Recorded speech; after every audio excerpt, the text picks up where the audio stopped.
अपेक्षित है, आपको यह परिवर्तन देखने को मिलेगा। उसके बाद उनके मन में जिज्ञासाएं हुई कि ऐसा शास्त्र है क्या, ऐसा ज्ञान इसमें, तो बहुत आश्चर्यचकित हो गए।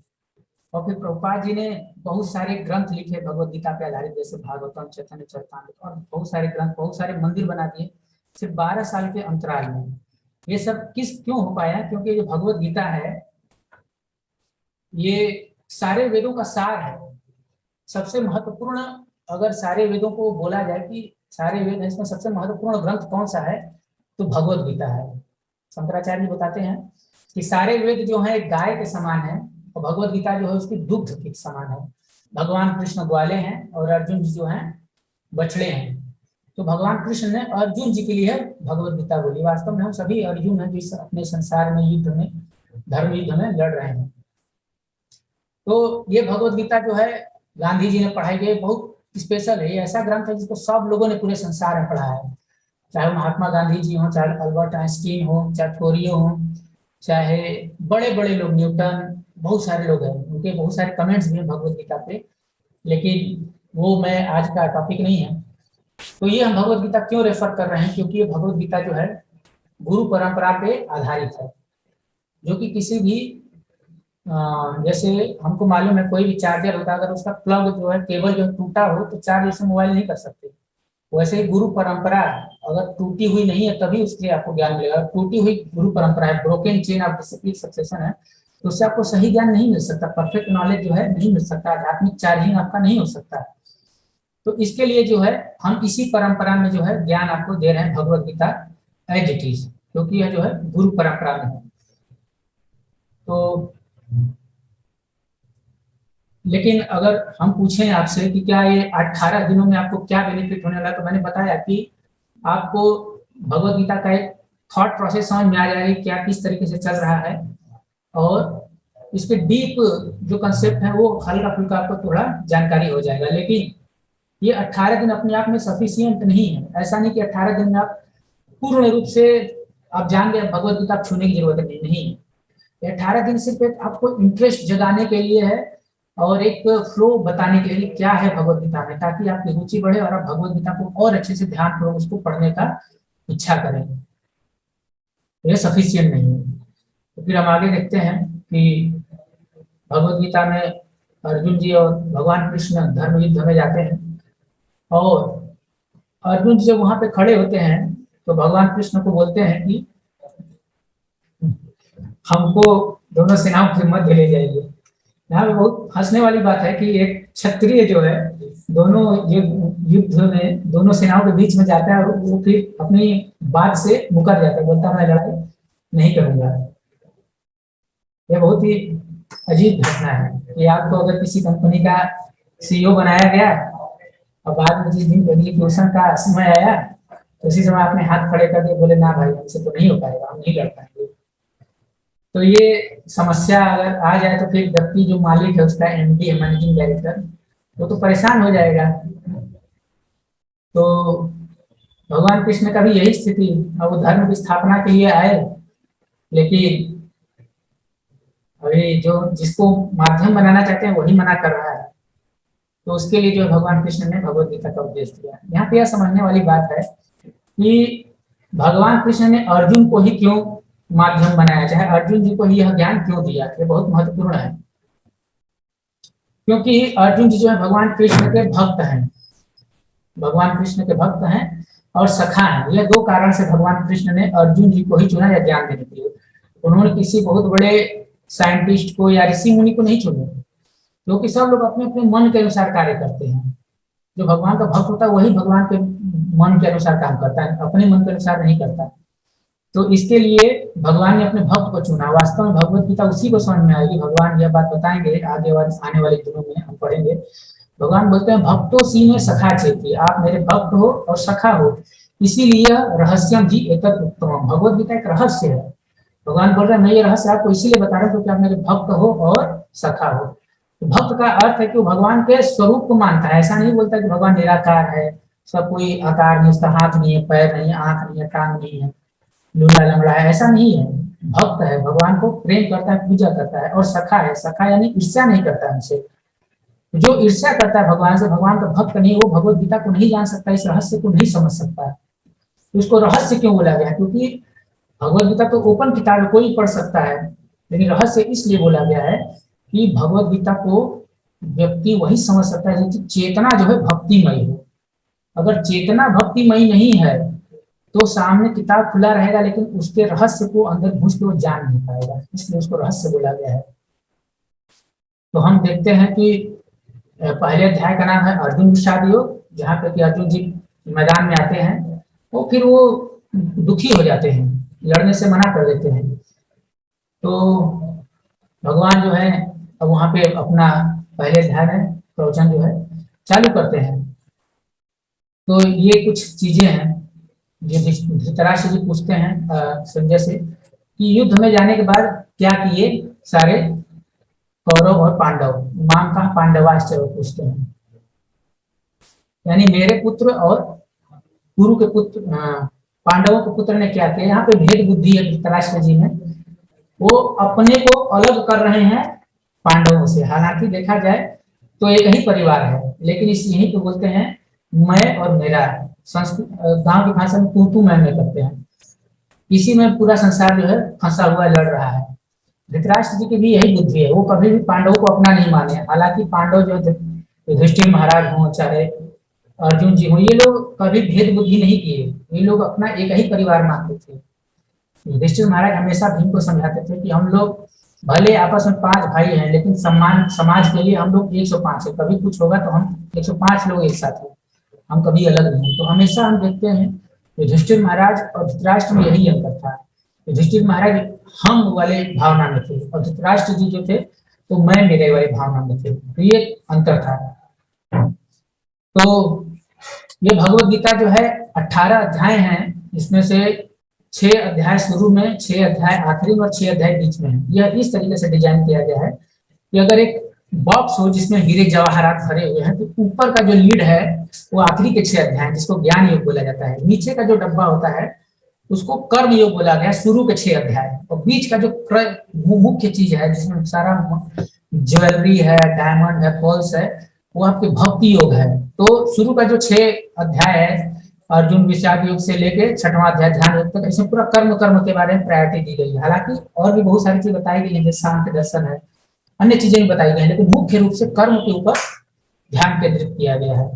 उसी तरीके से हम आखिरी 6 ध्यान देखते हैं तो 3 मोड्स ऑफ मटेरियल नेचर के ऊपर भगवान के जो है बहुत ज्यादा उन्होंने फोकस किया है, प्रकृति के 3 गुणों के ऊपर, व्यक्ति को क्या करना चाहिए क्या नहीं करना चाहिए, इस प्रकार के ज्ञान वाली बातें आखिरी के 6 अध्याय बताते हैं। लेकिन जो सबसे बहुमूल्य चीज है उसको भगवान ने छिपा के रखा है, वही है सीक्रेट, वही है रहस्य।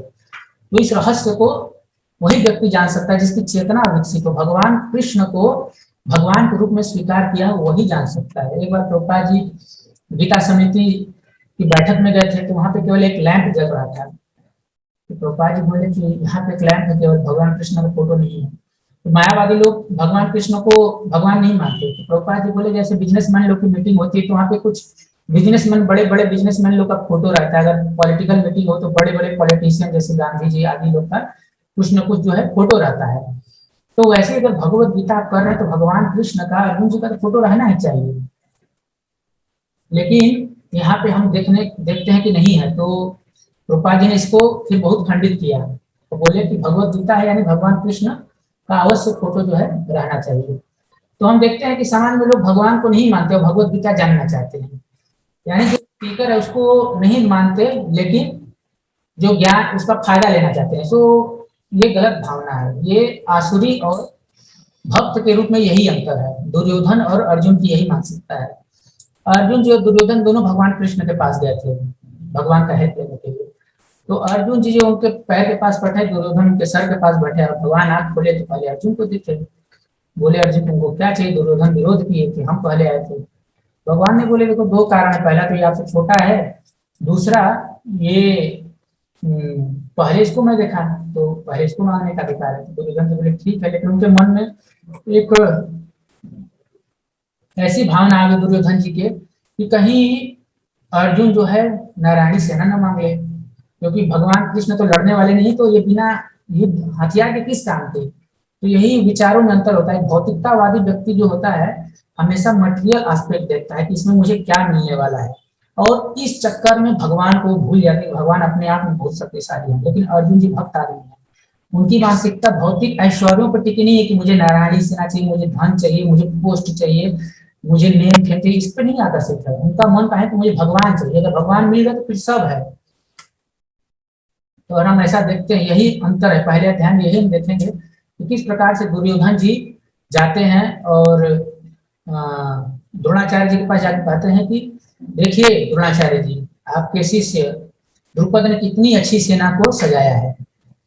अब यहाँ पे बहुत बड़ा वो जो है मटेरियली बहुत इंटेलिजेंट थे दुर्योधन, अपने गुरु को बहुत ही बोल चाल में बहुत मतलब माहिर थे कि कैसे क्या बोलूंगा तो ये मेरे से खुश हो जाएंगे और खुशी खुशी लड़ेंगे। तो अपनी बुद्धि पर उनको भरोसा था, लेकिन भगवान पे भरोसा नहीं है। लेकिन अर्जुन जी के साथ ऐसा नहीं था, उनका पूरा भरोसा भगवान पे था कि अगर भगवान चाहेंगे तो सब कुछ सही रहेगा, अगर भगवान नहीं चाहेंगे तो सब गलत हो जाएगा। तो यही अंतर हो जाता है भौतिकतावादी और आध्यात्मिकतावादी व्यक्ति में अंतर। तो ये 18 दिनों के सेशन में हमारी जो भाव होना है वो अर्जुन जी के भाव को रखना है, यानी भक्त वाली चेतना को रखना है। अगले 18 दिन तक हमको भगवान को अपने जीवन में स्वीकार करना है, ताकि हमारा जीवन जो परिवर्तित हो जाए। क्योंकि हम देखते हैं कि हमारे जीवन में सब कुछ है, फिर भी सुख सुविधा आने के बाद भी मानसिक तनाव अलग अलग चीजें रहती हैं, आनंद की कमी थोड़ी महसूस होती है। लेकिन जब अर्जुन जी का भाव हम रख लेंगे, वैसी चेतना रख लेंगे, तब जो है दुर्योधन के पास सारा ऐश्वर्य था, उनके पास सेनाएं भी ज्यादा थी, सब कुछ था, लेकिन चिंता भी सबसे ज्यादा अर्जुन दुर्योधन जी के पास था। अर्जुन जी लोग तो अभी तुरंत वनवास से ही आए थे, 13 साल के वनवास से आए थे, 12 साल वनवास और 1 साल अज्ञातवास। उनके पास उतनी सेना नहीं थी जितना इनके पास था, दुर्योधन जी के पास। फिर भी हम देखते हैं कि अर्जुन जी चिंतित नहीं थे, क्योंकि भगवान का आश्रय लेकर रखे थे। तो हमको भी अगर संसार में सुख शांति चाहिए तो हमको भगवान कृष्ण का आश्रय लेना चाहिए। तो हम देखते हैं फिर अर्जुन जी, फिर शंख बजता है, दुर्योधन उनके पास जाते हैं, बोलते हैं कि ऐसी ऐसी घटना हो गई है, और भीष्म पितामह भी हैं, लेकिन वो तो पक्ष में रहते हैं पांडवों के, तो आपको थोड़ा अच्छे से लड़ना है। तो बहुत ही चापलूसी करते हैं दुर्योधन का, उनका द्रोणाचार्य का। और इसमें एक बात है कि जब ग्लोरिफिकेशन की बारी आती है महिमा वर्णन की, तो सबसे पहले बोलते हैं आप महान द्रोणाचार्य को। वहीं पे भीष्म पितामह भी हैं, लेकिन भीष्म पितामह को बाद में बोले, पहले द्रोणाचार्य को बोले, फिर बोले आप हैं, फिर भीष्म पितामह हैं, फिर कर्ण है, और अलग अलग लोगों का नाम लेते हैं। ये ऐसा क्यों लेते हैं? क्योंकि ये होता है, जो भौतिकता वाली व्यक्ति होता है बहुत चालाक होता है, बहुत चालाक होता है। उसको मालूम है कि किसको क्या बोलना है, और वो सोचता है इस चालाकी से वो संसार जीत लेगा, लेकिन ऐसा नहीं है। द्रोणाचार्य जी को पहले बोला क्योंकि द्रोणाचार्य ब्राह्मण थे। अगर पहले भीष्म पितामह को बोलता, भीष्म पितामह क्षत्रिय है, दोनों वरिष्ठ हैं, लेकिन भीष्म पितामह क्षत्रिय हैं, अगर उनको पहले बोलता तो द्रोणाचार्य जी को खराब लग सकता था। तो दुर्योधन ये सब मालूम है उसको, बहुत बड़ा डिप्लोमेट है, बहुत बड़ा कूटनीतिज्ञ है, बहुत जानकारी है। तो वो पहले द्रोणाचार्य जी का नाम लेते हैं, बाद में फिर भगवान भीष्म पितामह को बोलते हैं कि ये भी है।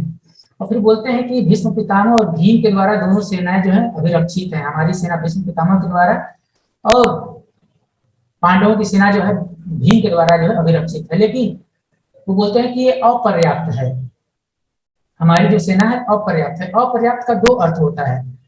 बोलते हैं भीमा अपर्याप्तम भीष्माकम बलम भीमाभिरक्षितम, हम भीष्माभिरक्षितम, जो भीष्म पितामह के द्वारा अभिरक्षित हमारा जो सेना है वो अपर्याप्त है। जिसका अर्थ है, इसके 2 अर्थ है। अपर्याप्त का अर्थ होता है कि मतलब अनलिमिटेड, और दूसरा अर्थ होता है कि इनसफिशिएंट, यानी कि अनलिमिटेड का अर्थ होता है कि इसको कोई हरा नहीं सकता। इनसफिशिएंट का अर्थ है कि ये बहुत कम है, हम लोग इससे जीत नहीं पाएंगे। ऐसा क्यों उन्होंने 2 भाषा क्यों यूज किया एक ही शब्द में? क्योंकि जब भीष्म पितामह को इंगित करना है तो उन्होंने अपर्याप्त का अर्थ लगाया कि बहुत बलवान है, क्योंकि भीष्म पितामह के द्वारा संरक्षित है।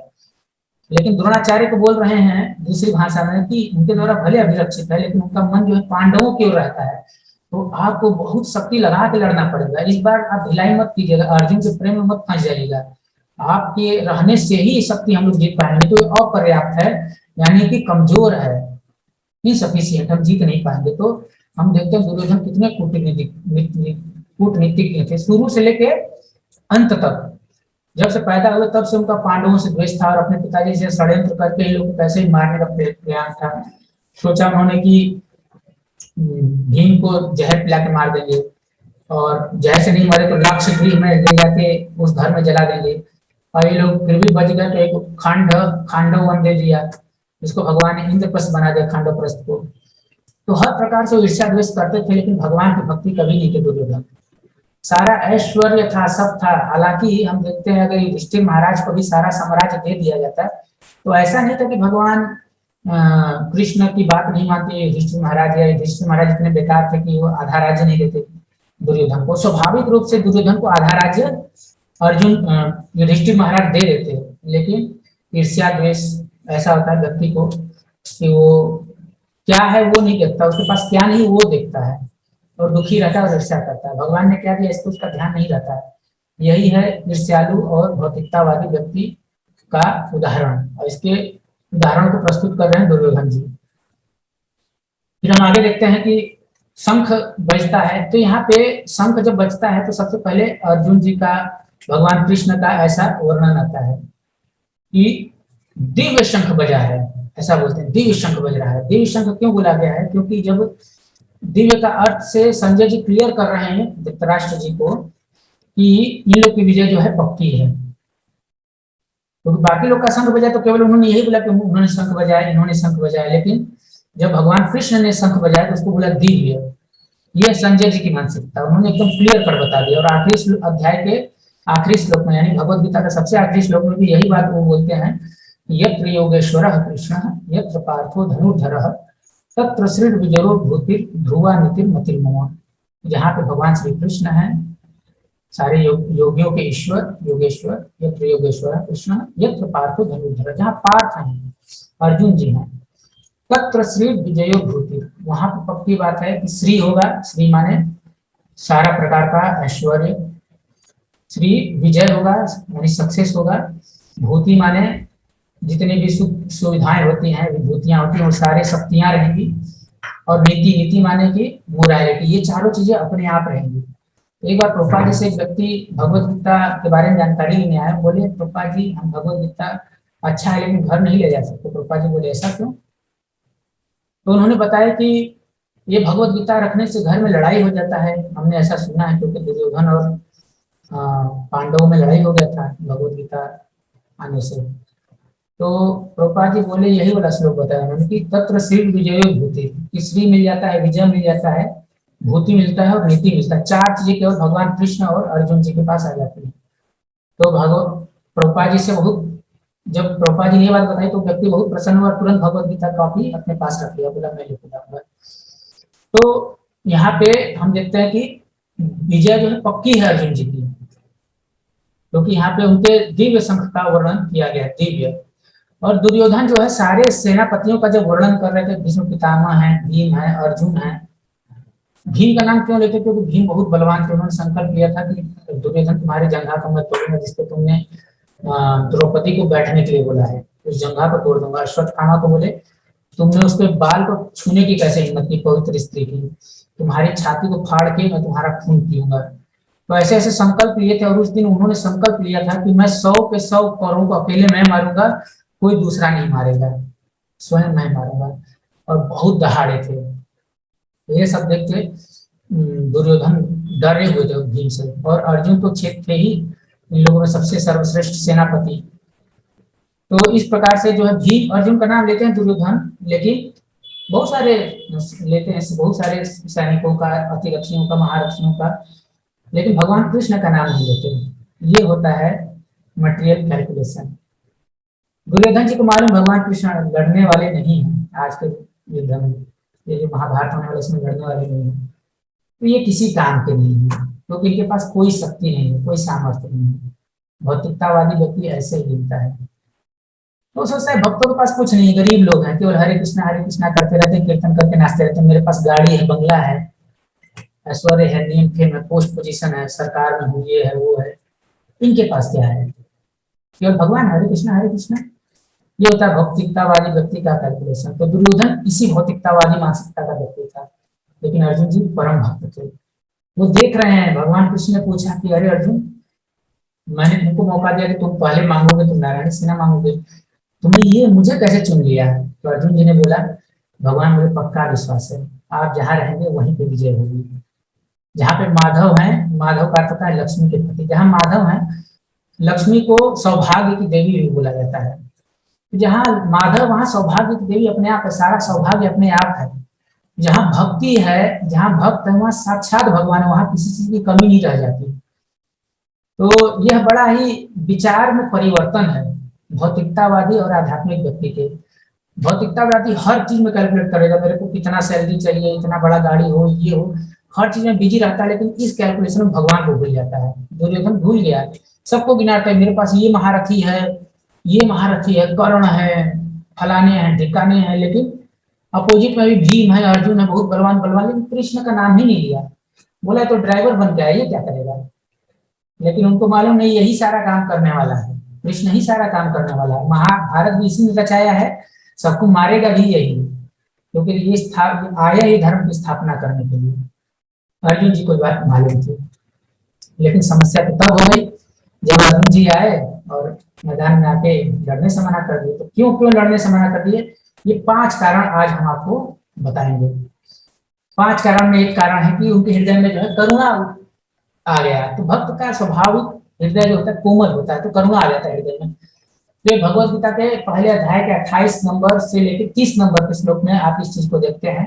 वो बोलते हैं, वे पतुष्ट शरीर में रोम हर्ष से जाते, मेरे शरीर जो है कांप रहा है करुणा के कारण कि मैं कैसे इन लोग मारूं। ये लोग तो लालच के वश लड़ने को तैयार हैं कि हमको राज्य चाहिए, लेकिन मुझे राज्य नहीं चाहिए भगवान।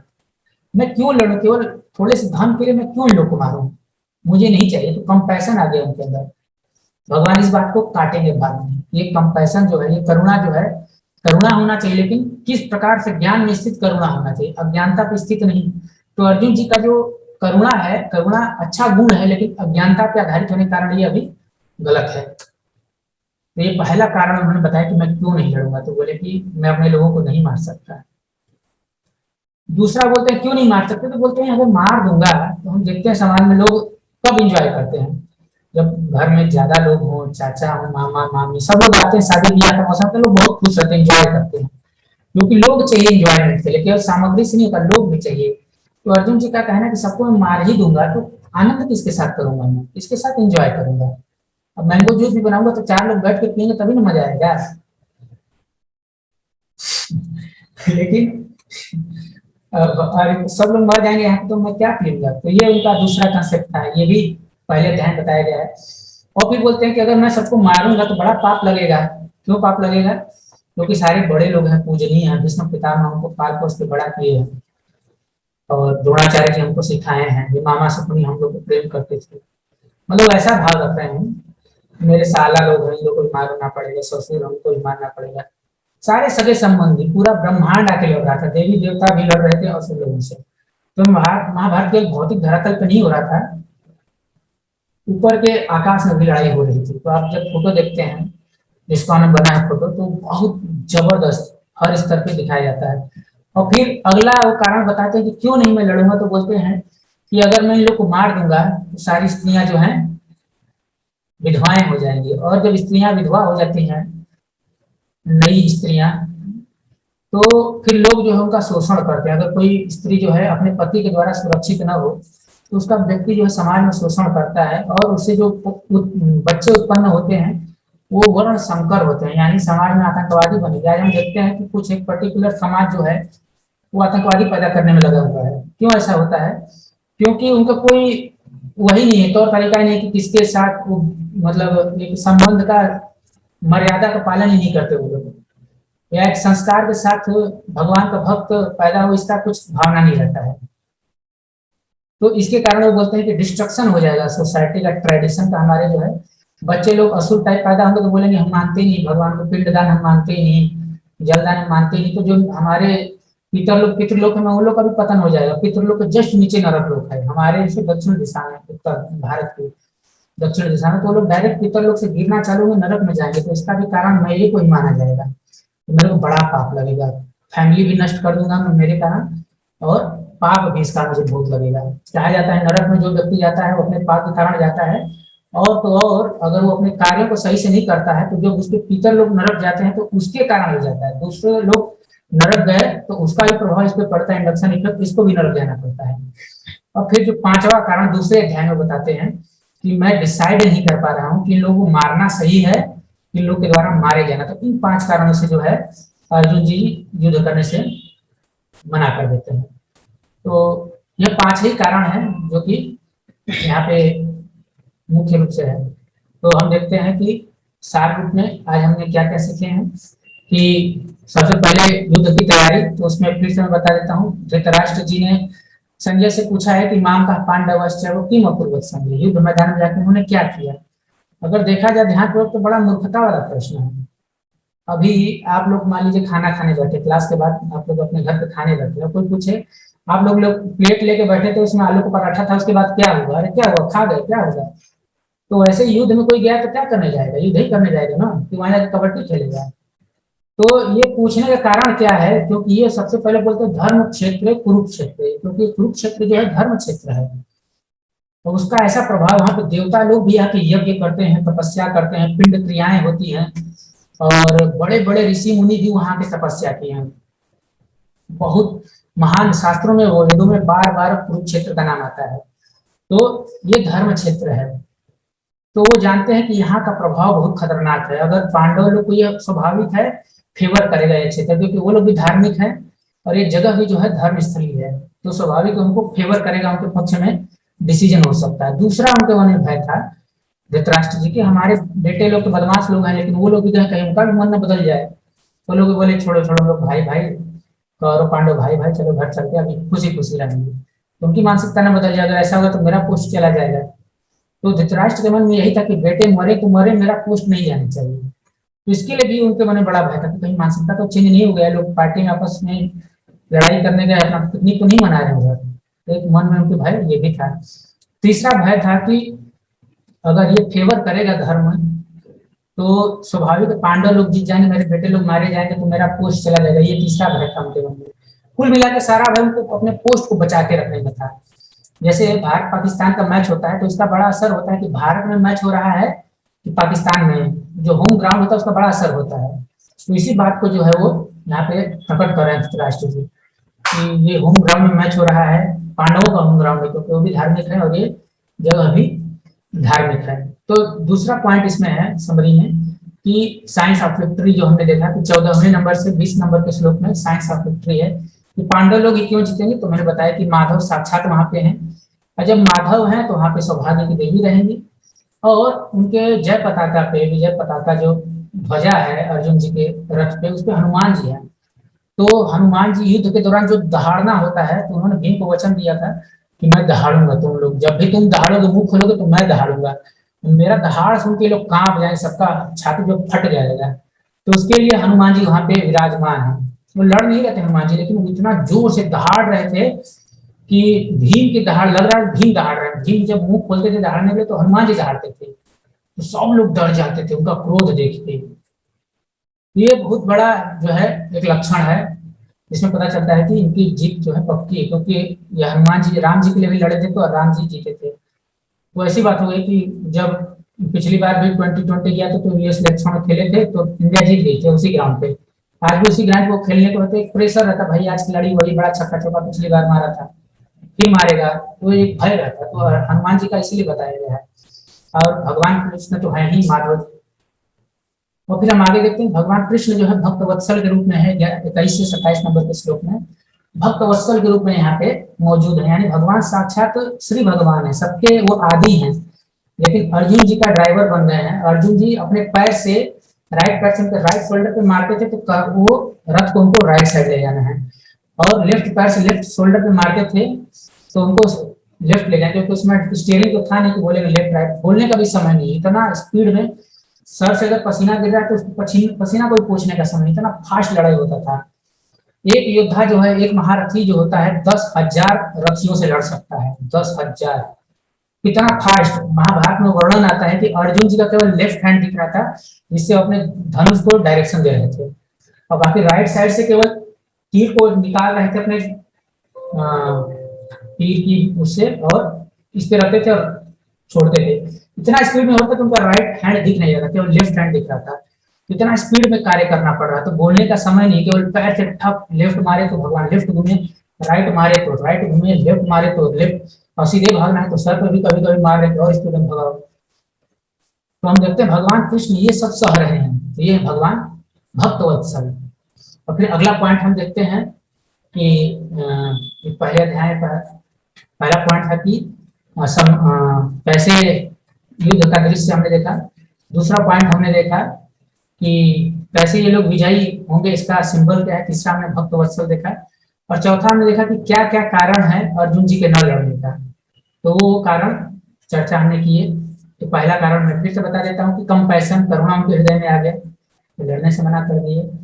दूसरा कारण आ गया उनके मन में कि मैं दया तो कर ही नहीं पाऊंगा, युद्ध कर रहा हूँ कि हम लोग राज्य मिलेगा आनंद करेंगे, यदि इच्छा राज्य सुख लोग है ना, इस लोग से सब लोग करते हैं, हम भी कर रहे हैं, इन सब लोग मारे जाएंगे तो आनंद किसके साथ करेंगे। तीसरा कारण बोलते हैं कि इतने सारे लोगों को मारूंगा मैं, और उसमें भी दुर्योधन आतताई कैटेगरी में आता है। शास्त्र में बताया कि जो आतताई होता है, 6 प्रकार के आतताई होते हैं। जैसे कोई किसी के घर में आग लगा दे, वो एक प्रकार का आतताई होता है। कोई किसी की पत्नी का अपहरण कर ले, दूसरे प्रकार का, या किसी को चाकू से प्रहार करे, किसी खंजर से जान लेने के लिए, या किसी के खाने में जहर डाल के मार दे, 4थे प्रकार का आतताई होता है।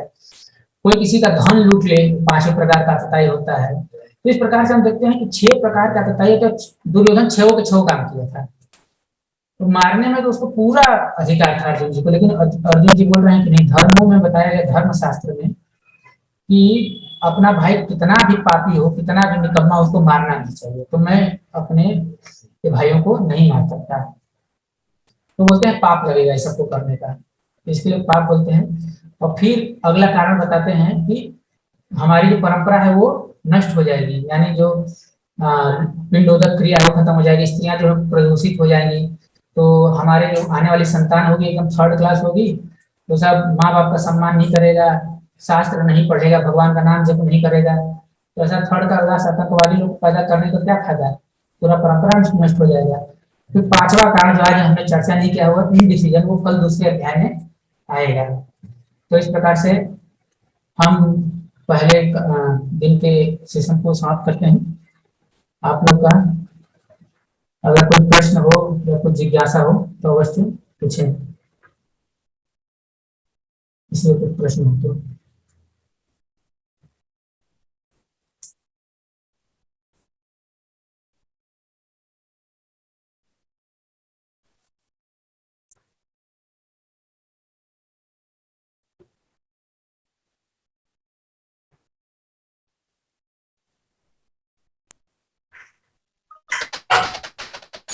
हरे कृष्ण प्रभु।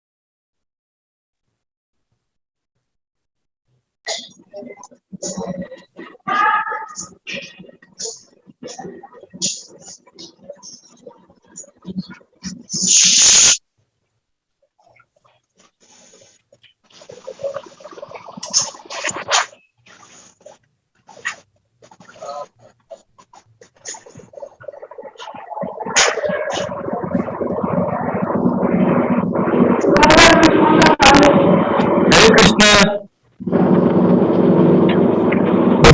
Are the reasons a person for not doing spiritual things, just like Arjun was not ready to fight. तो हमको मालूम है कि आध्यात्मिकता जो हमको बेनिफिट करने वाला है, फिर भी हम उसको नहीं करते। जैसे कि अर्जुन जी को करने से मना कर दिया, तो इसका कारण क्या है, यही प्रश्न है, आध्यात्मिकता न करने का क्या कारण है। ये आगे आने वाले सेशन में, जब 7वां 8वां सेशन होगा, उसमें आपको क्लियर हो जाएगा कि व्यक्ति सब जानते हुए भी क्यों नहीं आध्यात्मिकता को स्वीकार कर पाता है। तो शॉर्ट में बता देता हूँ कि भगवान बताते हैं, ये शाम तो अंतगतम पापम जना नाम पुण्य कर्म नाम ते मोहनी मुक्ता भयंते नाम देता है। भगवान का भजन वही कर सकता है जिसका पाप कम हो गया हो, नष्ट हो गया हो, पूरा खत्म हो गया हो, वही जो है श्रद्धा पूर्वक कर सकता है। अगर कम रहेगा, थोड़ा श्रद्धा में कमी रहेगी, ढीला ढाला भक्ति करेगा, एकदम खत्म होगा तो पूरा एकदम खतरनाक भक्ति करेगा, पूरा पाप ही पाप है, पुण्य का नामो निशान नहीं, तो भगवान को मानेगा ही नहीं, बोलेगा हमारे गुरु जी भगवान है, अपने गुरु को ही भगवान मान लेगा। भगवान की बारी आएगा तो बोलेगा भगवान निराकार है, और जो हमारे साकार गुरु वो भगवान है, पूरा उटपटांग काम, उटपटांग चीज बोलेगा, जो चीज है नहीं उसका उल्टा ही बोलेगा। तो ये सब पाप होने के कारण होता है। अगर व्यक्ति के हृदय में पाप ज्यादा है तो फिर इस प्रकार के वो विचार उसके मन में प्रकट होते हैं, पाप ज्यादा होते हैं।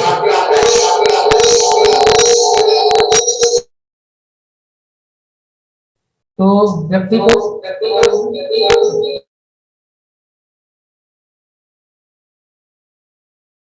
कम करना चाहिए पाप,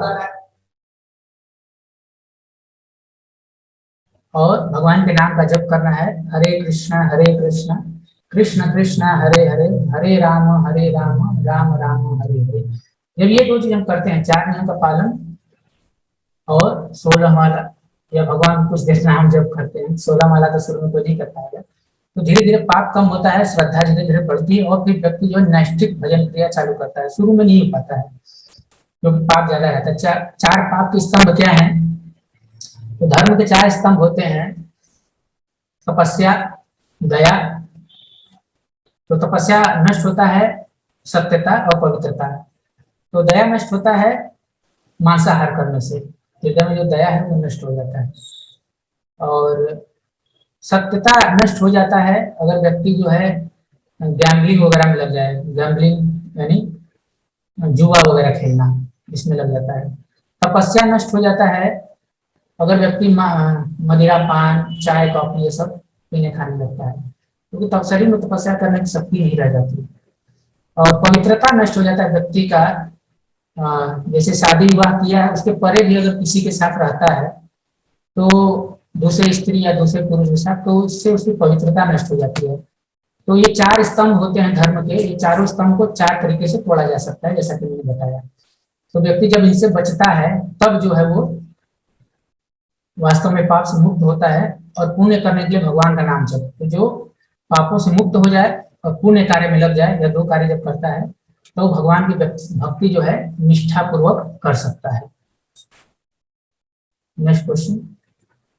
Hare Krishna Prabhuji, what other sentence could Dhritarashtra Maharaj use to ask the situation of Kurukshetra other than Mam ka Pandavascha?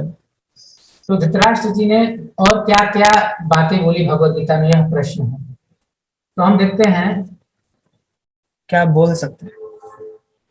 क्या बोल सकते थे, व्हाट कुड ही आस्क।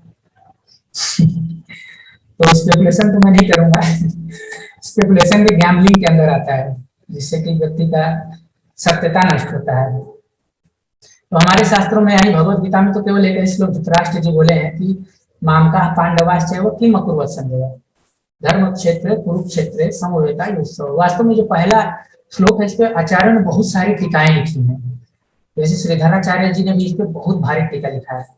तो वो टीकाओं को जो हम रेफर करते हैं तो उनकी मानसिकता हमको पता चलती है। वहीं से मैंने सार रूप में बताया कि उन्होंने धर्म क्षेत्र क्यों बोला, क्यों कुरुक्षेत्र को धर्म क्षेत्र इम्फेसाइज करके बोला, नहीं जोर देते हुए बोला। तो जोर देने का सिर्फ एक ही कारण था कि उनको ये मन में भय था, पहले तो महत्व को जानते थे कुरुक्षेत्र का कि बड़ा महिमामान जगह है, और दूसरा इसका प्रभाव जो है हमारे बच्चों पे विपरीत पड़ेगा और पांडवों पे अनुकूल पड़ेगा, ये बात उनको मालूम था, इसलिए धर्म क्षेत्र उन्होंने बोला। और किम अकुर्वत संजय, क्या किए, क्योंकि प्रभाव पड़ेगा तो लोग कुछ अलग डिसीजन भी ले सकते हैं। और माम का पांडवाश्चैव, आचार्य लोग इस पर बहुत कमेंट्री करते हैं, माम का पांडवाश्चैव।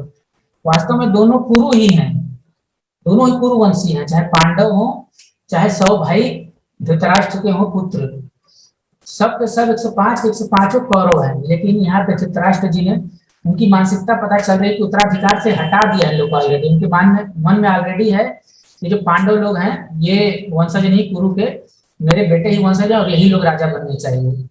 तो यहाँ पे माम का पांडवाश्चैव एकदम उत्तराधिकार से एकदम वंचित ही कर दिया।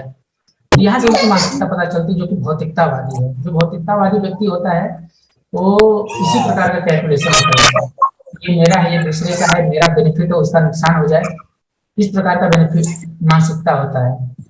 अगर सामने वाले का दो आंख फूटता है, मेरा एक आंख फोड़ने से, तो व्यक्ति अपना एक आंख फोड़ लेगा। एक बार शिव जी का एक व्यक्ति बहुत तपस्या किया, तो शिव जी बोले क्या चाहिए, तो बोला सामने वाले ब्रीदिंग हाई हो रहा है, नहीं, उसने बोला कि मेरे को आप बहुत दे दीजिए। तो बोले एक कंडीशन, तो बोले क्या है, तो बोले जो दूंगा तुमको तुम्हारे पड़ोसी उसका डबल मिल जाएगा। तो बोले ऐसा क्या, बोले हाँ, बोले चलेगा कोई दिक्कत नहीं है। बोले हमको एक लैम्बोर्गिनी कार दे दीजिए। उसको एक लैम्बोर्गिनी कार मिला, तो अगले दिन निकल रहा था, तो सामने वाले गाड़ी घर के पास दो लैम्बोर्गिनी कार खड़ी थी। टेंशन में आ गया, ये गुस्सा हो गया, खाना नहीं खाया, उसने पत्नी से भी लड़ाई किया। तो बोला कि भगवान शिव आज ना एक काम कीजिए, मेरा 4 तल्ला मकान खड़ा कर दीजिए, फुल स्टोरी बिल्डिंग है वो। भगवान तो किए 4 मंजिला, उसका 8 मंजिला कर दिए, उसका तो खाना पीना भी छूट गया। बहुत गुस्सा हुआ, बोला अब तो कुछ करना पड़ेगा। दुर्योधन वाली मानसिकता आ गई, बोला कि भगवान मेरा एक आंख फोड़ दीजिए। मेरा एक आंख फूटेगा, पड़ोसी का दोनों आंख फूटेगा, तो बहुत खुशी। एक आंख फोड़ के जब जा रहा था वो, तो जब देखा पड़ोसी का दोनों आंख फूटा, बहुत खुश। अब उसको इतनी खुशी मिल रही है, जो 4 तल्ला मकान से नहीं मिली, जो लैम्बोर्गिनी कार से नहीं मिली, वो मिल रही है अपना एक आंख फोड़ के। तो ये होता है माम का पांडवाश्चय, मैं मेरा तू तेरा, मैं तू, ये मानसिकता होता है भौतिकतावादी व्यक्ति का। तो बाप बेटा एक ही जैसा है, दुर्योधन और धृतराष्ट्र एक ही मानसिकता वाले हैं, माम का पांडवाश्चय।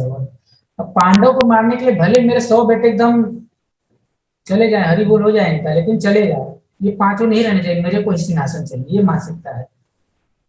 तो बहुत लंबा टीका है आचार्यों का, आपका तो इंटरेस्ट बढ़ा रहे हैं आप लोग, और पढ़िए। अभी 18 दिन बाद एंड नहीं होगा, आप लोग को इंटरेस्ट रहेगा तो इसको और लेवल 2 में हम जब जाएंगे तो और डिटेल में इस पर हम चर्चा करेंगे। Okay, question. Prabhu ji please repeat, सत्य कैसे नष्ट होता है? तो सत्य कैसे नष्ट होता है, तो झूठ बोलने से सत्य नष्ट होता है। धर्म के 4 स्तंभ होते हैं। धर्म का जो सूचक होता है बैल होता है, तो बैल 4 पैरों पे रहता है, तो उसमें से एक स्तंभ होता है सत्य। और कलयुग में केवल सत्य ही एक स्तंभ है जिससे जो है बैल जो है खड़ा है। बाकी जो टूट गए हैं ऑलरेडी, 3 टूट ही गए हैं, केवल एक सत्य है। व्यक्ति कलयुग में केवल जो है सत्य एक है जो कर सकता, तपस्या कर नहीं सकता, पवित्रता रही नहीं, और तपस्या, तो ऐसे जो 4 चीजें उसमें से 3 कर ही नहीं सकता, केवल सत्य जो है वो कर सकता है। और दया, दया नहीं है व्यक्ति में। जो सत्य बचा है वो भी व्यक्ति देखा जाता है समाज में बिना मतलब का झूठ बोलता है, केवल मनोरंजन के लिए। जो सत्य नहीं उसको भी झूठ बोल देता है, और कुछ बेनिफिट हो तो समझ में आया, कुछ झूठ बोल रहा है, चलो कुछ फायदा मिला, बिना मतलब के लोग आजकल झूठ बोलते हैं। तो इससे जो रहा बचा खुचा सत्य वो भी नष्ट हो जाता है।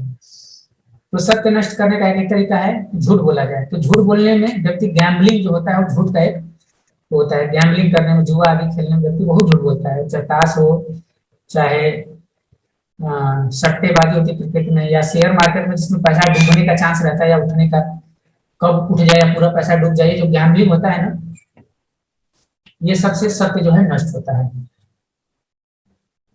और दया नष्ट होता है, मैंने बताया कि मांसाहार करने से, क्योंकि आपको क्रूर बनना पड़ेगा, माने क्रूएल माने दया का जस्ट उल्टा, हिंसक बनना पड़ेगा आपको, तब आप जो है मांस खाएंगे ना, नहीं तो आप कैसे मांस खा सकते हैं, खा नहीं सकते। और पवित्रता जो है उसके लिए अपवित्र होना पड़ेगा। जो पति पत्नी शादी विवाह किए हैं उसके विपरीत दूसरे भी पत्नी रखना अवैध तरीके से, तो इसके लिए अपवित्रता नष्ट करना पड़ेगा। तो ये सारे तरीके होते हैं और खुद को दूषित करने के, पाप में डुबाने के, तो ये सबसे बचना चाहिए। हरे कृष्णा। वाणी की तपस्या का पालन कैसे कर सकते हैं? वाणी की तपस्या जब 17वें अध्याय में आएगा उस पर हम डिटेल में चर्चा करेंगे। 17वें अध्याय के अभी आप रेफरेंस के रूप में बता देता हूँ। 17वें अध्याय में 15 नंबर श्लोक में आप इसको देख सकते हैं। 17.15 उसमें कुछ तपस्याएं वाणी की बताई गई हैं, तो उसमें एक सत्य बोलना भी है, आप समझ सकते हैं, तो सत्य बोलना चाहिए। एटलीस्ट ये प्रयास कीजिए कि भगवान का नाम जप कीजिए, क्योंकि बाकी तो दुनिया में हर चीज झूठ ही है। उसने मुझको ये बोला, आज बोलेंगे कल बोलेंगे उसने मेरे बारे में बहुत अच्छा बोला, बाकी सब झूठ है, केवल भगवान का नाम ही है जो सत्य है। तो वाणी की तपस्या में भगवान का नाम हम जप करें और उनको बोलें, तो ये परम सत्य रहेगा। परम सत्य भगवान को बोलते हैं, बाकी सारी चीज जो है रिलेटिव ट्रूथ है, यानी पार्शियल रूप से सत्य है, वो आंशिक रूप से, परम सत्य नहीं, झूठ होते हैं वास्तव में। Yes, next question. भगवान ने अर्जुन को ही क्यों चुना? बाकी पांडु पुत्र भी कृष्ण के भक्त थे और पितामह भी थे। तो भगवान के बहुत सारे भक्त थे, लेकिन भगवान ने अर्जुन जी को ही क्यों चुना? विष्णु पितामह को क्यों नहीं चुना? युधिष्ठिर महाराज को क्यों नहीं चुना? क्या इनमें कुछ कमी थी? नहीं, तो ये लोग बहुत अनन्य भक्त थे भगवान के। लेकिन अर्जुन जी से जो संबंध था भगवान कृष्ण का, वो किसी से नहीं था। एक कथा आती है महाभारत में कि अर्जुन जी जो है सोए हुए थे, थके हुए थे, और भगवान कृष्ण वो कैंप में एंट्री किए, तो भीम और युधिष्ठिर महाराज वहां से देख रहे थे। वो लोग सोचे कि जरूर ये लोग कुछ बात कर रहे हैं, चलो हम भी सुनते हैं। ये लोग मित्रता बड़ी अच्छी है, ये लोग क्या बात कर रहे हैं। ये सोच के जब भगवान अर्जुन जी सो रहे थे, भगवान के पास गए, और भगवान जहां जहां अर्जुन जी को चूंकि दिन भर लड़ाई करते थे पूरा खून खून हो जाता था, तो भगवान उनको जहां स्पर्श करते थे तो सारे जो चोट थे एकदम गायब हो जाते थे। अगर हम क्रीम व्रीम लगाएं तो 4-5 दिन तो लगेगा, 1 महीना। भगवान टच करते थे तुरंत खत्म। भगवान पूर्ण पुरुषोत्तम भगवान है, सारी शक्ति उनके अंदर। तो भीम और युधिष्ठिर महाराज अंदर आए तो बोले, अरे वाह कृष्ण, आप इतना ख्याल रखते हैं अपने भक्त का, अर्जुन का। भगवान बोले, अर्जुन जी सो रहे हैं, आप लोग हल्ला मत कीजिए। बोले, आपको ये स्पेशली इतना क्यों प्रिय है? तो उन्होंने भीम का कान लिया और अर्जुन जी के पैर में लगाया। तो अर्जुन जी के जो पैर में जो बाल थे, वहां पे उन्होंने सुना कृष्ण कृष्ण, ये आवाज आ रहा था। अर्जुन जी ने सुना तो अर्जुन जी के पैर से आया, तो भीम जी सुन के बहुत आश्चर्य में पड़ गए कि अर्जुन के एक पैर के रोने से आवाज आ रहा है। फिर भगवान ने उनके कान को लेके अर्जुन जी के सर पे लगाया, वहां पे जितने बाल थे सब में से कृष्णा कृष्णा आवाज आ रहा था। कृष्णा कृष्णा कृष्णा कृष्णा कृष्णा कृष्णा कृष्णा हे, इस तरीके से बहुत सारा उनको कीर्तन सुनाई दे रहा था। तो वो समझ गए कि इसलिए भगवान को प्रिय। भगवान बोले, जो मेरा इतना नाम कीर्तन कर रहा है, जब कर रहा है, मैं कैसे सो सकता हूँ? मेरा भक्त मुझको इतना पुकार रहा है, बुला रहा है, मैं कैसे अपने टाइम में सो सकता हूँ? तो इसलिए विशेष रूप से अर्जुन जी प्रिय थे भगवान को। हालांकि बाकी लोग भी भक्त थे, लेकिन अर्जुन जी का जो लेवल था वो अद्वितीय था। नेक्स्ट। प्रभु जी, अज्ञान पूर्ण करुणा का अर्थ क्या होता है? तो कंपैशन को मैंने बताया कि करुणा है उनके अंदर, लेकिन अज्ञानता पे आधारित है। तो कल के सेशन में इसको हम लोग कवर करेंगे, तो इसका आप लोग बता देता हूँ। एक शरीर होता है, एक आत्मा होती है। तो जो इस ज्ञान को नहीं जानता, दोनों में भेद नहीं जानता, तो जो भी कार्य करता है वो अज्ञानता में करता है। तो इस भेद को जानना बहुत जरूरी है, शरीर और आत्मा के भेद को। फिर हम जो कार्य करते हैं वो ज्ञान पे आधारित होता है, नहीं तो फिर सब जीरो, बड़ा जीरो छोटा जीरो लेकिन जीरो। तो ये चीज हम लोग कल डिटेल चर्चा करेंगे। नेक्स्ट। तपस्या कैसे नष्ट होती है? तपस्या मैंने बताया कि नष्ट हो जाता है, आपका शरीर में शक्ति नहीं रहेगा। तो कोई इंटॉक्सिकेशन करेंगे, कॉफी पिएंगे, टी पिएंगे, या दारू पिएंगे, सिगरेट, भांग खाएंगे, या बोलेंगे बम बम भोले शंकर जी पीते हैं, हम भी पिएंगे। शंकर जी सब नहीं पीते हैं, आप पी सकते हैं उनके नाम पे, लेकिन शंकर जी सब नहीं पीते हैं। तो ये सब खाने पीने से क्या होता है, हमारी तपस्या जो है, शरीर की शक्ति नष्ट हो जाती है और हम तपस्या नहीं कर पाते। नेक्स्ट। इंटॉक्सिकेशन छोड़ना चाहिए। यस। पाप क्या होता है? तो धर्म में शास्त्र होते हैं, धर्म शास्त्र होते हैं, उन्हें बताया गया कि क्या कार्य हमको करना चाहिए और क्या नहीं करना चाहिए। तो जो नहीं करना चाहिए अगर हम उसको करते हैं तो पाप में आता है, और जो करना चाहिए बताया गया है तो उसको पुण्य में या फिर कर्म में गिना जाता है।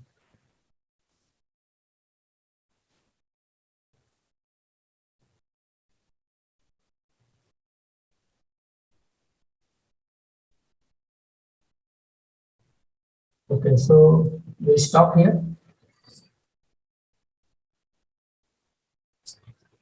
सो इसके बाद जो है क्विज होगा, तो आप लोग को एक अभी एक पोलिंग होगा जिसमें कि आप लोग बता सकते हैं कि कल जो क्वेश्चन आंसर तो आप लोग का है नहीं, इनके साथ क्वेश्चन आंसर आता है, तो आप लोग कब दे सकते हैं पोलिंग में, आप लोग वोटिंग कर सकते हैं। दूसरा रहेगा क्विज, क्विज अभी इसके बाद तुरंत क्विज है, तो आप लोग चाहें तो क्विज दे सकते हैं, और वो लिंक हमेशा के लिए एक्टिव रहेगा कल तक। तो वो आप लोग के चैट बॉक्स में पड़ा हुआ है क्विज, आप लोग उस पर जाके आज जो भी चीजें डिस्कस हुई हैं उसको आंसर दे सकते हैं। ये 18वें दिन क्विज होगा, इसमें आप लोग की अंडरस्टैंडिंग क्लियर होगी, और साथ ही साथ जो भी फर्स्ट आएगा लगातार उसको स्पेशल सर्टिफिकेट दिया जाएगा, फर्स्ट सेकंड थर्ड, और बाकी जितने भी पार्टिसिपेंट्स हैं 18 दिन प्रेजेंट रहेंगे उन सबको सर्टिफिकेट दिया जाएगा। और 18 दिनों में आपको बहुत कुछ सीखने को मिलेगा, एक पूरी जीवनचर्या परिवर्तित है, पक्की बात है। अगर आप दुर्योधन के साइड में खड़े हैं तो अर्जुन की साइड आ जाएंगे, या फिर दुर्योधन से नजदीकियां ज्यादा हैं, अर्जुन से ज्यादा दूरियां हैं मानसिकता वाइज, चरित्र वाइज, तो नजदीक आ जाएंगे। अर्जुन जो थे वो चरित्र से निर्मित व्यक्ति थे, और दुर्योधन जो थे पर्सनालिटी वाले व्यक्ति थे, बात करने में एकदम एक्सपर्ट, देखने में सुंदर। तो आजकल जो सिखाया जाता है कंपनीज में ये सब पर्सनालिटी डेवलपमेंट सिखाया जाता है। तो अर्जुन जी बात बात करने में बहुत एक्सपर्ट थे, किससे क्या बात करना है, जिसको पीआर बोलते हैं या पीएमआई बोलते हैं, कैसे रिलेशनशिप बनाया जाए। तो जैसे हम किसी दुकान में जाते हैं तो बोलते हैं आइए सर, यस सर, कम सर, या किसी स्टेशन पर उठते हैं तो ऑटो वाले भाग कहते हैं अरे सर आइए मेरे बगल में गाड़ी रखी, मैं आपका सामान लेता हूँ। लेकिन हम जानते हैं इतना प्रेम क्यों दिखा रहा है, उसका कुछ फायदा है इसमें। तो इसको बोलते हैं पर्सनालिटी डेवलपमेंट, इसका ट्रेनिंग दिया जाता है। लेकिन कैरेक्टर डेवलपमेंट अंदर से सुंदरता होती है। वो व्यक्ति बाहर से भले ही सुंदर ना दिखे, लेकिन उसका चरित्र इतना ऊंचा होता है कि व्यक्ति लोग जो होते हैं उसके प्रेम करते हैं। तो अर्जुन जी इतना बात घुमा घुमा के बोलने वाले नहीं थे कि बहुत सबको अच्छा अच्छा बोलो और अपना काम निकालो, उस मानसिकता वाले नहीं थे। तो चरित्र से महान व्यक्ति थे। तो हमको ये 18 दिन में जो है चरित्र निर्माण होगा आप सभी का। जो जितना ज्यादा उत्सुकता के साथ सुनेगा, जितनी ज्यादा गंभीरता के साथ, सिंसियरिटी के साथ सुनेगा, उतना ज्यादा उसका चरित्र निर्माण होगा या चरित्र निर्माण की ओर अग्रसर होगा। उसको एक शक्ति मिलेगी चरित्र निर्माण करने में, संसार की सारी बाधाओं को झेलते हुए। तो आप सभी को एक उत्साह देने के लिए यह एक प्रोग्राम हो रहा है, ताकि सब लोग जो संसार में खुशी पूर्वक जीवन जी सकें। भगवत गीता हमारे जीवन का एक मैनुअल है कि हमको कैसे जीना चाहिए, कैसे नहीं जीना चाहिए, क्या करना चाहिए, क्या नहीं करना चाहिए, सब बताया जाएगा 18 अध्यायों में, आपको सब क्लियर हो जाएगा। तो आप लोगों से रिक्वेस्ट है कि जरूर अटेंड कीजिए। भले कभी आपको हो सकता है कि ज्यादा समय लग जाए या कुछ ज्यादा ना समझ में आए, लेकिन अटेंड करते रहिए, बहुत कुछ सीखने को मिलेगा। 1 घंटा 24 घंटे में कुछ भी नहीं, सिर्फ 18 दिन। Next question. प्रभु जी, यदि किसी वर्क ड्यूटी में झूठ बोलना पड़ता है तो क्या वह पाप है? ओके, तो झूठ बोलना पाप है क्या? तो हम देखते हैं 4 प्रकार के लोग होते हैं, क्षत्रिय, ब्राह्मण, वैश्य और शूद्र। तो वैश्य जो होता है मर्चेंटाइल कम्युनिटी को बोलते हैं, तो उसमें झूठ बोलना पड़ता ही है, क्योंकि दुकान में आप 5 रुपए का कुछ सामान खरीद के लाए तो बेचना होगा तो 5 रुपए 10 पैसे या 5 रुपए 25 रुपए में बेचेंगे आप, 6 रुपए में बेचेंगे। तो झूठ कितना बोलना चाहिए? जितना चावल दाल में नमक डालते हैं उतना सब्जी में, न कम न ज्यादा। कम डालेंगे तो क्या बोलते हैं, आपका घर में खाने का दिक्कत हो जाएगा, और ज्यादा बोलेंगे तो पाप हो जाएगा। जितना जरूरत हो उतना बोलना चाहिए। हालांकि व्यक्ति यह भी बोलता है दुकानदार कि आप अपने आदमी हो, आपसे बिल्कुल मैं मार्जिन नहीं रख रहा हूँ, ये भी झूठ है। लेकिन ये झूठ चलता है क्योंकि ये दिया है, शास्त्रों में बताया है कितना चलेगा, क्योंकि उसका बिजनेस, उसका जिंदगी इस पे आधारित है। तो उतना ही बोलना ही नहीं कि 5 रुपए सामान खरीद के लाया 5 लाख में बेच रहा है, बोले आपसे बिल्कुल मार्जिन नहीं लिया। अगर ऐसा करेगा तो बहुत बड़ा पाप कर रहा है। तो झूठ बोलना पड़ता है, कई बार बॉस को झूठ बोलना पड़ता है। तो जितना जरूरत हो बोल सकते हैं, ज्यादा बोलेंगे तो फिर पाप में आ जाएगा। नेक्स्ट। हमें डेली क्या कर्म कैसे करना चाहिए, ये गीता से कैसे सीख सकते हैं? तो भगवत गीता के 16वें अध्याय में यह बात एकदम क्लियर हो जाएगी कि हमको क्या करना चाहिए, क्या नहीं करना चाहिए, और हम कैसे सीख सकते हैं। वैसे तो देखिए भगवत गीता बहुत बड़ा है और हमारे शास्त्र बहुत बड़े हैं, तो एक दिन में तो नहीं सीख पाएंगे, लेकिन आप सुनते रहिए, भगवान का नाम जप करते रहिए, अंदर से आपको स्फुरित हो जाएगी क्या करना है, क्या नहीं करना है, क्या करने से दूसरे को कष्ट होगा, दूसरे जीवों को क्या कष्ट होगा, या फिर क्या मेरे से भगवान उम्मीद करते हैं। कि जैसे भगवान तो सब जानते हैं, सारा ज्ञान भगवान से आया है, तो अगर भगवान कुछ बताएंगे तो परफेक्ट नॉलेज होगा। तो भगवत गीता तो परफेक्ट नॉलेज है, क्योंकि भगवान बोल रहे हैं। बाकी लोग स्पेकुलेशन करते हैं, अपने मन से सोच के सही गलत कुछ ही बोल देते हैं। साइंस हम देते हैं आए दिन बदलता रहता है। तो 6 साल का टेक्स्ट बुक इस तरीके से फेंक दिया जाता है जैसे व्यक्ति अपना नैपकिन यूज करके फेंक देता है, किसी काम का नहीं रहता। तो साइंस बदलता रहता है, सब जीवों पे कोई विश्वास नहीं है, लेकिन भगवान जो है पूर्ण ज्ञान के आधार है। तो जब हम उनका नाम जब करते हैं तो सारा ज्ञान हमको अंदर से आने लगता है। हमको समझ में आता है क्या करना चाहिए क्या नहीं करना चाहिए, क्या चाहते हैं भगवान मेरे से कि मैं क्या करूं क्या नहीं करूं।